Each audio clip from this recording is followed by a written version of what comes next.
Ito na ang patnubay at gabay natin sa atin this Monday morning ng ating resident feng shui expert na si Master Hans Kua.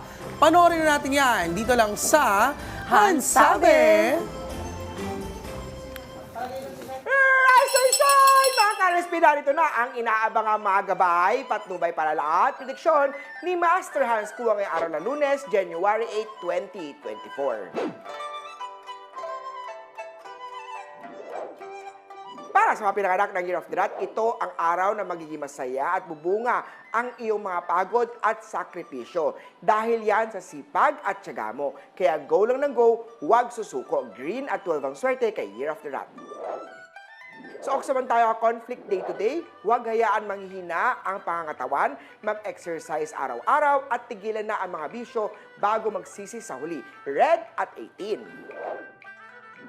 Tiger naman tayo, may money luck star sa chart, hindi mo inaasahan ang sunod-sunod na blessing na parating.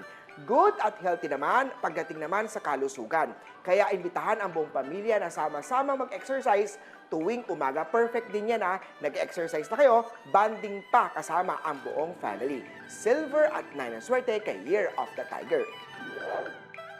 Rabbit naman tayo ngayon, ang tamang timing para bumawi sa kasalanang nagawa mo sa kanya.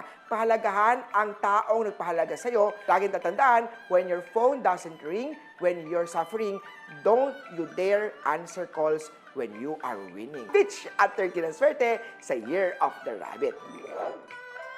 Year of Dragon naman tayo, matuto mag-ayos, magpaganda at maging malinis sa sarili, lalo na at magkakaroon ka na ng inspirasyong love life. Yee! Mawawala na ang negative na pananaw sa buhay.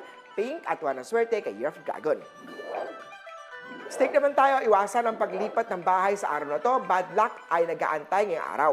Sa business naman, isa sa mga kapatid mo ang posibleng makasosyo o ka-business partner mo pagdating sa negosyo. White at 14 sa Snake.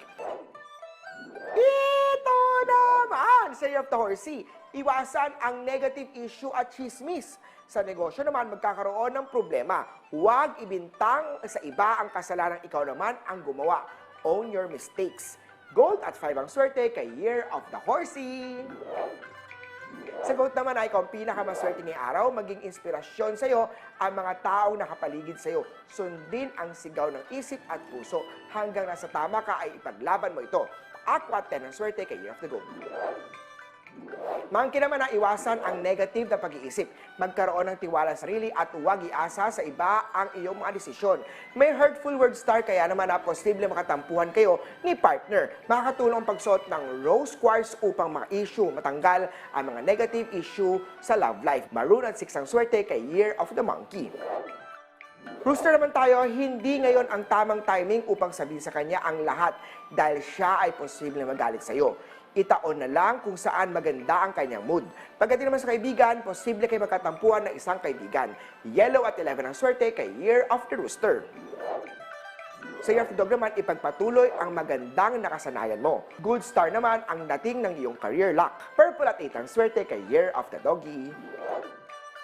At sa Year of the Pig naman ang pagdating sa Money Star at Happy Family Star, huwag kalimutan ang mga taong tumulong sa iyo, lalo pa rin simula sa una. Iwasan ang pagiging mainitin ng ulo.